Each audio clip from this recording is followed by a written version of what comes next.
Hey guys, welcome to the Crystarium Network. If you've already been here before, you probably know the deal, but if you haven't, we are absolutely happy to have you here, and you've come on a very momentous occasion. What we're going to be doing is honoring Final Fantasy for the next year and a little bit more. This is Final Fantasy's 30th anniversary, which is huge. Final Fantasy is one of, if not the biggest role-playing name out there, at least in the video game realm. Each month is going to be devoted to a particular game in the series. This month is going to be Final Fantasy 1, next month Final Fantasy 2, etc., all the way until March of next year on 2018 with Final Fantasy 15. Now, I'm going to try and group games together, but there are a ton of games out there, so it's basically going to be a grab bag otherwise. Games that I'm planning on reviewing this month, for instance, falls under like Final Fantasy Explorers, maybe some of the Final Fantasy Legends series, which actually aren't Final Fantasies. We're going to be looking at anything and everything Final Fantasy. That could be movies, music, games, anything that we can get our hands on. So there's no real set timeline other than each month you can definitely expect a particular mainline game. I know it's a huge undertaking, and I've only been doing this for about 6 months, so I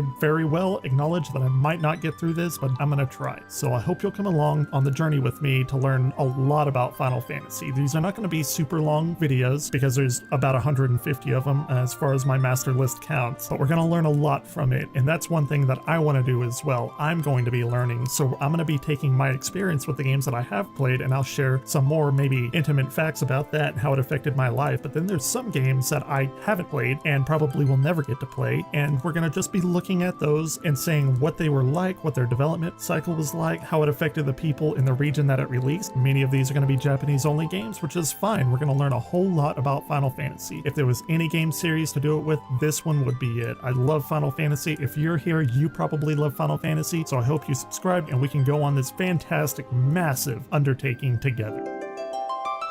So this very first video that we're going to talk about is Squaresoft's early day. Now initially, Squareco Ltd was founded in 1983 by Masafumi Miyamoto. Do not confuse him with Shigeru Miyamoto, those are two completely different people. Square began under Masafumi's father's power line company known as Denyu Sha, which actually translates roughly to electricity and friend respectively. Before Final Fantasy, they had developed games on the Nippon Electric Company home computers with a high reluctancy to jump and develop on home consoles, such as Atari or the cutting-edge Famicom at the time. The Famicom being the NES to us. The first games to come out of Square was The Death Trap and its sequel Will the Death Trap 2, which a part-time employee created. That employee was Hironobu Sakaguchi, the proclaimed father of Final Fantasy. As the early histories of RPGs in Japan goes, RPGs were known as tabletop games or tabletop role-playing games. RPGs as a whole were extremely niche during the early 80s in Japan, and I'm willing to guess that before the 80s, it was probably all but unheard of due to the genre itself coming into existence in the US just a decade prior. Hisashi Suzuki, an ex-CEO of Square, states that his colleagues and himself were already familiar with the adventure games on Apple PCs when they were hired by the company as part-time workers. Hironobu Sakaguchi, the creative director of the current Final Fantasy as we know it, claimed that RPGs should be commercialized because they were so unfamiliar to Japanese consumers at the time. As these role-playing games started gaining a little bit more prominence, early computer games were usually created by one person really, but Miyamoto thought this to be folly, just to simply copy others and what they were doing at the time to create computer games. So what had happened was they began hiring people to form teams and focus on different aspects of developing games like music, graphics, etc. Eventually, Square was the 7th third-party company to officially contract with Nintendo, though this came near the latter part of the Famicom boom in the 80s, and as such they made no profits a year and a half after that contract was signed. Financial times became increasingly hard for Square as they released many generic games just to get whatever profits they could, and rarely they didn't make any profits at all. So rent in their Ginza office, a rather nice and exclusive part of Tokyo, became too much for them to spare, and they were forced to move to a shabby office in Ueno, an old downtown area of Tokyo. Sorry if I mispronounced that. Half the staff was laid off, and the remaining 30 concentrated the rest of their financial resources on one last hope. This game would be their Final Fantasy. Today we're going to be talking about our first game, and it's actually not Final Fantasy, it's going to be Dragon Quest. So, since we're going to review this first proper game, why exactly am I talking about the longtime enemy of Final Fantasy? Well, because it was instrumental in the creation of the series as a whole. We very well may not have a Final Fantasy today if Dragon Quest never existed. Dragon Quest itself took inspiration from older games like Ultima and Wizardry and many other early computer RPGs. At that time, Yuji Horii took to creating the franchise known as Dragon Quest. Another very important thing to note note is that the series characters were drawn by the now famous Akira Toriyama of Dragon Ball fame. So Dragon Quest, Dragon Warrior as we know it over here in America, is really the foundation for the subgenre known as the Japanese RPG, or JRPG for short. Traditionally, JRPGs have a rather compelling story compared to many computer RPGs at the time, which were just create your party and go and kill stuff, the whole murder hobo thing that you may hear around. Anyway, along with expertly drawn timeless sprites like the slime, the music was also very memorable as well. All of these aspects blended together to create what really is a timeless classic. Okay, that's great, but what exactly does it have to do with Final Fantasy? Well, the answer is actually really simple. Without this game's massive success, Square would not have taken note, but it was a success and they did take note, and this is when the plans of Final Fantasy actually begin to take off. As mentioned in my previous videos, Square had only one chance to save itself from bankruptcy, and any gamble at this point would have been the highest of stakes for them, and of course, as we now know, it paid off big time. As the years began to roll by and Final Fantasy and Dragon Quest were already on their feet, there emerged a rather large divide between Japan and the Western audience about which one they preferred, Dragon Quest or Final Fantasy. Dragon Quest simply never took off in the US as it did in Japan. So let me quote an interview with the creator that addresses this topic. Dragon Quest series producer Yumi Aki states that there are two main reasons for the big divide in Dragon Quest and Final Fantasy popularity. The first is that in Japan, the Famicom was the kind of moment that video games had become part of families, and people really started bringing that into their homes. In the West, we feel like PlayStation is where home consoles really caught on with Final Fantasy VII, so Final Fantasy has that foundation, where it really captured the hearts of gamers. Mature gamers look at it and feel as if it's a kid's game, referring to Dragon Quest. When you actually play the game, it's a little complicated for children to play, but it's kind of been a hurdle for grown-ups to get into. So we can see, even back then, the specter of the mature versus kiddie games was very palpable. Regardless, Dragon Quest truly belongs on this project as the two are so tightly intertwined, first as rivals and about 2 decades later as companions. I'm gonna leave it there. We could spend an entire year talking about Dragon Quest, but this is for Final Fantasy, and I wanted to give an insight of how Dragon Quest really shaped the foundation that allowed for Final Fantasy to become part of a grand series that we know today. Today we're going to be talking about the PS4/Vita game World of Final Fantasy that was recently released at the time of this recording. I figured it fits into this month nicely as we begin to look back over the many years of Final Fantasy and see where the franchise came from. This game also brings reverence to the series as a whole. In fact, it was made for that single purpose, to celebrate 30 years of Final Fantasy. So what is the World of Final Fantasy? Well, to be completely honest, it's basically Final Fantasy Pokemon Edition, which is not to say it's bad. On the contrary, it's actually quite good. The game employs a chibi art style, which some people can't get around, but really this game is made for longtime fans and as an entry point to the franchise for a younger audience. The chibi character designs, which had been used for the Pictologica Final Fantasy, which we will talk about later, were created by Yasuhisa Izumisawa. The larger characters were designed by Tetsuya Nomura, who had been with the company since Final Fantasy IV and really was popularized by being instrumental in the creation of the Kingdom Hearts series. Do not let this kid-friendly chibi art style demeanor fool you. The game is incredibly intricate, requiring more strategy and game knowledge than you might think. The game returns to form with a turn-based battle system reminiscent of the earlier games, which is why I wanted to include it here in the month of Shiva when we were talking about the inception of Final Fantasy. The music was composed primarily by Masashi Hamazu, sorry if I mispronounced that, who also included arranged versions of the classic themes while aiming for a little lighter and brighter tone. So to give a little insight about the story, it's to be completely honest, it is really strange, even for JRPG standards. I won't spoil anything here, but if you do take a look at the game, just roll with it, alright? It's quite good at the fan service level, and it does provide a very competent game all around, but just the story is a little strange, but that's alright. If you have this game, more than likely you're a fan of Final Fantasy and you just want that glorious fan service. Speaking of fan service, it does really span the entire series, drawing characters from most every game in the franchise. I personally am a sucker for crossovers like this, and they pull it off fantastically. So if you're looking for a different game that caters to the nostalgia, pick this one up and join the world of Final Fantasy. It does have crossplay on both PS4 and Vita, so you can take it on the go with you if you buy it for both. Next time, we're going to look at the man himself, Hironobu Sakaguchi, the creator of Final Fantasy as a whole.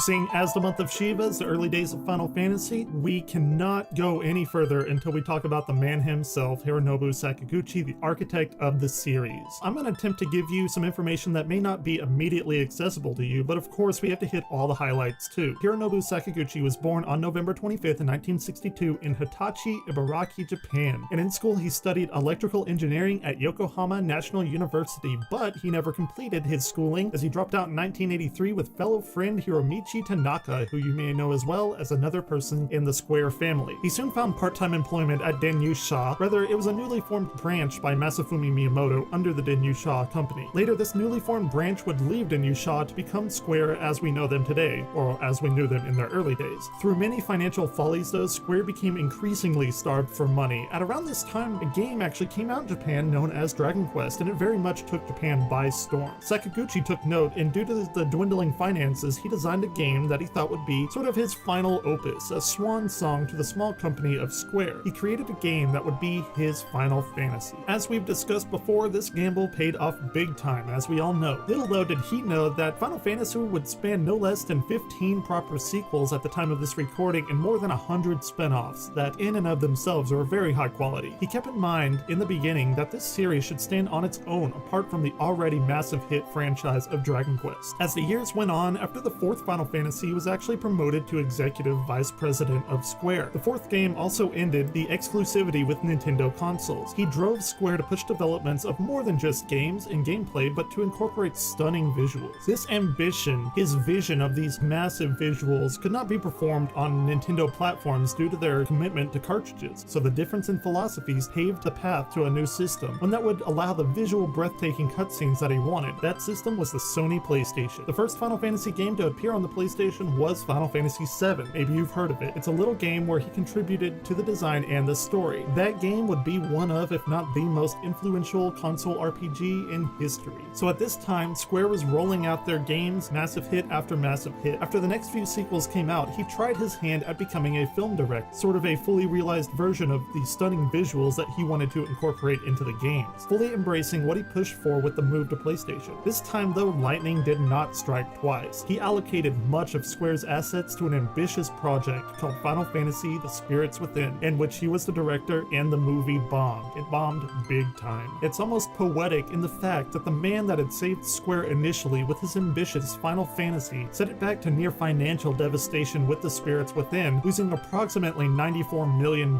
He stepped down from his position to vice president, which actually put the company in even more financial jeopardy. Through these actions, the unthinkable actually happened. To recuperate the losses and save the company, only one avenue appeared to save them from devastation. In 2003, a merger with the longtime enemy Enix saved the company and gives us the company that we know today, Square Enix. After which he would go on to create Mistwalker Studios, which produced a few RPGs such as Blue Dragon and Lost Odyssey for the Xbox 360. Lost Odyssey would return him to form, but perhaps too little too late. In January of 2010, he released another fantastic game on the Wii known as The Last Story, further proving his skills in the industry. As of now, this was his final commercial game in the RPG industry. He resides in Hawaii and has taken up surfing of all things. The most recent announcement made though was that in 2016 they were going to form a new studio known as Dawnwalker. Details are scarce at the moment of this recording with what relation it has to Mistwalker Studios. Regardless, I hope I can speak for all of us when I say thank you for putting your all into creating one of the most beloved franchises to this day, Final Fantasy. So today we're going to be talking about the 4 Heroes of Light released for the DS. It was released in October of 2010, and it was created as a callback to the original Final Fantasy as a sort of spin-off, even bearing the name Final Fantasy Gaiden in Japan. The game is reminiscent of Final Fantasy 3 and 4 that came out on the DS before this, with its 3D type of graphics that are in their own kind of art style. Despite this game being a sort of callback to the original game, the main characters do have proper names and a little bit of a story associated with them. Of course, you can change the names as you wish, just like in the earlier Final Fantasy. A rather welcome return is that battles are styled in the traditional early JRPG standards that you would have seen at the time. This game also returns to the classic job system that we know to be in Final Fantasy. However, this time it's under the name of the quote-unquote crown system. The story falls into the classic fairy tale pseudo-medieval adventure that you would expect for games, again, released near the beginning of this JRPG uprising. And Brant is the de facto main hero, and he wakes up on his birthday, and it's a coming of age story that we've all seen and heard a million times before, but it still does it in such a way that it's memorable, and it's a very, very nice throwback to the early JRPGs. It's clearly what this game was made for and what they really did capture with it. Nothing here is going to be blowing your mind, nothing's really new, quote unquote, but it's done in a very nice manner. As Square Enix wanted to make a callback to the early JRPG standards, we also see a sort of glimmer or hint that they want to continue with these traditional style games on the DS and 3DS. And this game is actually a project in and unto itself. It's special as it led us to the spin-off series that many of you might be aware of, which is Bravely Default and Bravely Second. Now, I've been kind of going back and forth on whether I want to put those games in this Final Fantasy retrospective, and I think I will at some point later on down the line. Bravely Default and Bravely Second are some of the most successful current handheld RPGs, and again, they all owe it to this particular game. The Four Heroes of Light was generally well received, but it wasn't necessarily a massive hit like a proper Final Fantasy game. Some may say this game's shallow, and I can understand that sentiment, but I would prefer to call it maybe like a classic game that captures the essence of what Final Fantasy was in its early days. If you're looking for a classic return to old school JRPGs, get Final Fantasy Four Heroes of Light. You cannot go wrong if that's what you're looking for. Next time we'll be looking at the anime Final Fantasy Unlimited, and to close out the month we're going to be looking at what we've been leading up to, the game itself, Final Fantasy. We're nearing the end of the month of Shiva, but before we get to the big finale, we're going to talk a little bit about Final Fantasy Unlimited. Final Fantasy Unlimited was an anime show developed and released in Japan in late 2001. Similar to the approach of the games, the anime wasn't really about any specific story or game, but it contained the elements of Final Fantasy that we all know today. Chocobos, summons, music motifs and themes, and even the art was reminiscent of Amano's work. So any kind of Final Fantasy thing that you could probably think of was referenced in this particular work. For those that don't know who Yoshitaka Amano is, he's the talent behind the art of the logo of the series, which has a very unique style. I'll get to that in a video a little later down the road. So the series was relatively well received in Japan, at least in the beginning. However, production stopped after 25 episodes were aired. Full disclosure, I haven't seen the entire run, but I do, or rather did, own the first few DVDs and still actually have the slipcase for them, which I actually use to store dice and other things right now. I have no idea where those DVDs actually went to. As I said before, the show had a 25 episode run, but it was clearly not their intention because there's a lot of plot threads that were left uncompleted and unanswered. Now, for preparation, I actually did watch the first few of the initial episodes, so I'll talk a little bit about those and you can make the decision whether or not to check it out for yourself. A little bit about the show: it follows the children of I and U in their travels among the inner world subway, and actually they're getting to a place called Wonderland. I'm not completely sure about their idea of using Wonderland as the world for this particular series. I know Alice in Wonderland or Alice's Adventures in Wonderland is public domain, but I'm not sure if they just intended that as an homage or, as one of those coincidences. Anyway, as you can see in the video, the art is relatively older in style, but they splice in these CG graphics. Doesn't really hold up today in my opinion. It's slightly better than that Dragonlance movie, if any of you out there know what I'm talking about. The styles kind of clash because of that early CG animation with the traditional hand-drawn graphics. I like the hand-drawn stuff much better. Those two particular styles clashing, I'm just not a fan of. As far as story goes, I guess they were trying to set up this whole mythical realm, but again, it only had 25 show run, so I think they may have taken pieces from this and actually transplanted it into games that we've actually seen in the past couple of years. One of the big things that I noticed was that they showed the Fabula Goddess, which is the same name as the Fabula Nova Chrysalis, which was the Final Fantasy 13 Type 0, then Final Fantasy Versus 13 sub-mythology. So I'm thinking that that may have got its start here. I cannot confirm that. As far as the voices go, I'm kind of a dub scrub. I like to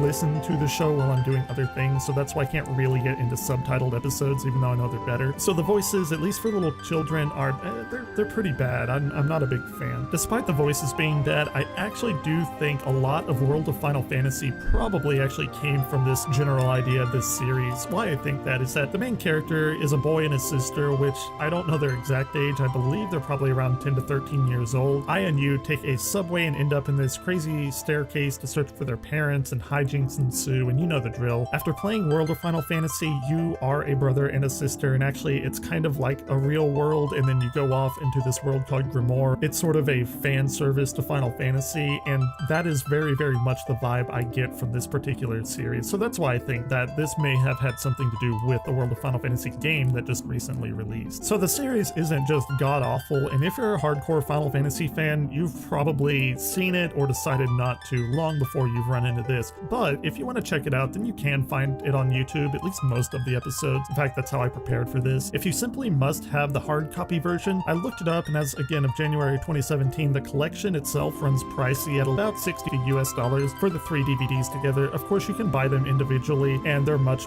cheaper. The project itself is quite old, so a lot of information and retail on it are pretty scarce. I'd say if you find it at a used DVD place, garage sale, flea market, whatever, for really cheap, then yeah, I would probably pick it up, if not just for collection purposes. One really interesting thing is that there are a ton of spin-off games and manga and all that kind of stuff that I'll do another video on later on, but it's just really weird to see that this was probably supposed to be a very big franchise and they just ended it abruptly after 25 episodes. So that's about it for Final Fantasy Unlimited. Next time we're going to look at the game that we've been waiting for. We're going to take a look at Final Fantasy 1.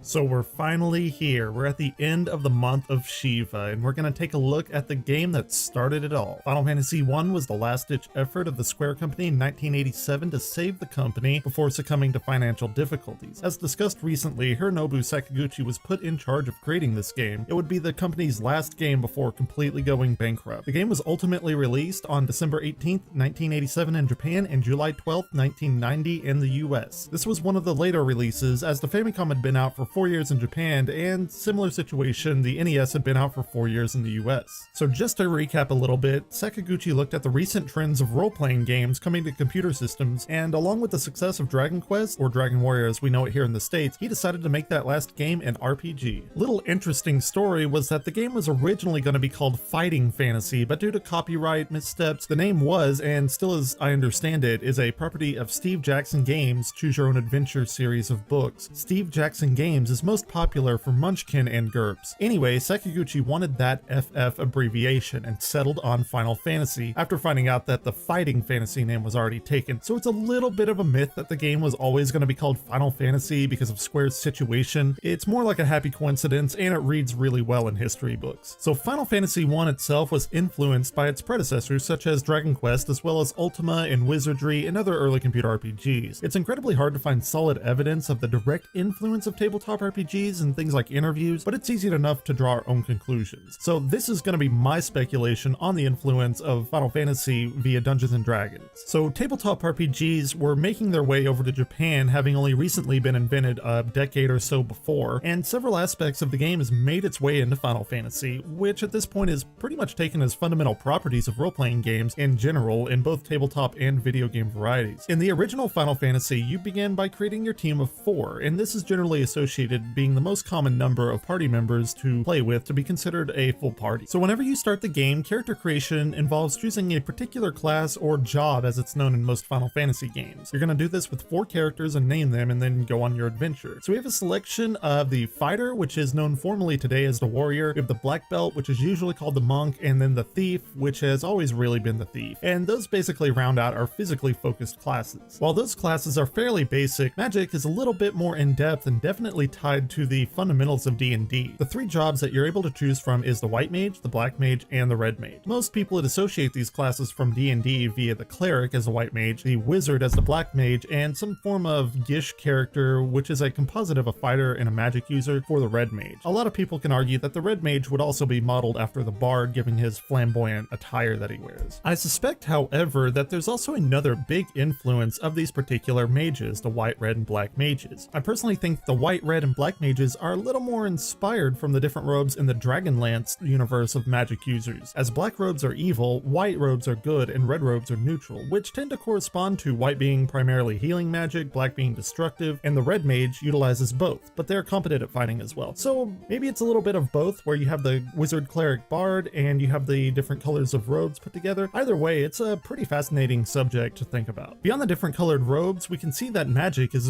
very, very deeply tied into the magic system of D&D, at least the original concept of it. So what do I mean by that? Well, in Final Fantasy 1, at least originally, there was no concept of magic points. In fact, they basically yanked out D&D's concept of this fire and forget magic slot spell system. In the many remakes of Final Fantasy 1, this was amended to the more traditional MP or magic point system that we see in the later Final Fantasies. However, the game, like I said, originally had this, they term it Vancian magic system, in which you set spells at the beginning of the day, and then throughout the day when you use them, they're gone, and whenever you sleep again, you basically get to regain them. Also in this D&D Jack Vance system, we see that there are particular individual levels of spells, and as you level up, you'll be able to cast a lot of lower level spells, and then you'll obtain slots to cast higher level spells, etc. So there's pretty much no magic point system in this particular iteration of Final Fantasy. So those are the pencil and paper aspects that I wanted to draw your attention to. No doubt there are many more, but let's go ahead and move on and talk about the story, at least superficially. The story is classical, quite literally. There are 4 crystals based on the Greek classical elements of earth, fire, wind, and water, which in this particular world govern the world's elements. Fiends appear to darken these crystals and thus hold the world hostage, and you, as the 4 heroes of light, appear to save the world in its most dire hour. My point's not to dissect the actual story, but I will say that even here we see evidence of magitech and time travel and many of the staples of the franchise that we know today. Before we move on, one thing that I always enjoyed was just a little jab at Nintendo, including a gravestone that reads, quote unquote, "Here lies Link," referring to the main character in Legend of Zelda. Seeing as this was actually published by Nintendo in the States, this was changed to "Here lies Erdrick" to poke fun at the Dragon Quest series. In later releases though, it was actually changed back to Link, and that's how it stays in the most recent versions of the game. The battle system itself mimics the turn-based nature of computer and tabletop RPGs at the time, and this would be pretty much the template for the Final Fantasy games up until recently with the online games, and probably the biggest departure would be Final Fantasy 15 going full action combat. Each of the games has their own spin on these turn-based aspects, but most of them are pretty similar, and one of the big things to note is that we aren't in a first-person view like the majority of games before this were. Another interesting thing that Final Fantasy sort of cemented into the RPG genre, at least video game-wise, was the idea of these opposing elements doing more or less damage to one another, like fire and ice or fire and water. And I guess I had known this, but I never really thought about it, and along my research I found this to be the case that Final Fantasy was one of, if not the first game to implement this, at least in a console RPG sense. The music was created by the now famous Nobuo Uematsu, whose claim to fame actually really began with this game, and most of the themes that are used in this game are actually carried throughout the series, and the music that I'm using as a background is the music from this game, or at least a remade version of it. That's all I'll say about that right now. We will definitely talk about Nobuo Uematsu more very soon in a new video. The particular art depictions for the entire franchise began here with Yoshitaka Amano. The art was changed upon localization here in America, but as re-releases happened throughout the years, the game's fallen into a more traditional format that we associate with the series as a whole today. Much like Uematsu, we'll talk much more in depth about this in a later video, but it's nice to see that the art style was actually cemented right here with this game. Final Fantasy has been remade and or re-released no less than 19 times since 1987. Most notably, the first real quote-unquote remake comes to us on the little-known WonderSwan Color system, with redrawn graphics to mimic the Final Fantasy games of the current time. This version was released with minor changes on many different platforms, which prominently include PlayStation as Final Fantasy Origins and the Game Boy Advance release under the name of Dawn of Souls paired with Final Fantasy II. The best way of playing the game, in my opinion, is to get the PlayStation Portable version, which is the one that you've seen me playing the majority of the time that you've been watching this video. As far as the remakes go, they have actually retroactively added Final Fantasy staples such as Cid, but we'll get into those staples whenever we talk about Final Fantasy II next month in the month of Siren. If you haven't had a chance to play this game, you can play it on a myriad of systems. As I said, you can find a more modern version in Dawn of Souls or the PSP remake. If you want to experience the game in all of its retro glory, the original re-release has been ported to many Nintendo systems, and even the recently released NES Mini has the offering of the game in its original format. So going back to play this game and do my research, I'm filled with such heartfelt emotion. I'm honored to show you this game and to give a little bit of insight that you may not have known before. Final Fantasy was such a success, and it really shot role-playing games into the limelight. Most, if not all RPGs, owe at least some credit to Final Fantasy and what it's done for the industry. The game started a revolution, and a series has stood the test of time, releasing critically acclaimed game after game, and a vast amount of spin-offs that in and of themselves are just as good as the main installments. So, we've come to the end of the month of Shiva, but we've only just begun our journey. As we head into February, the month of Siren, we're going to take a look at some fan service for Final Fantasy I. We'll take a look at Uematsu, some of the mobile games, some of the handheld games, and a lot more. And then in similar fashion, we're gonna finish that month up with Final Fantasy II. So until next time, Crystal Warriors, keep on gaming.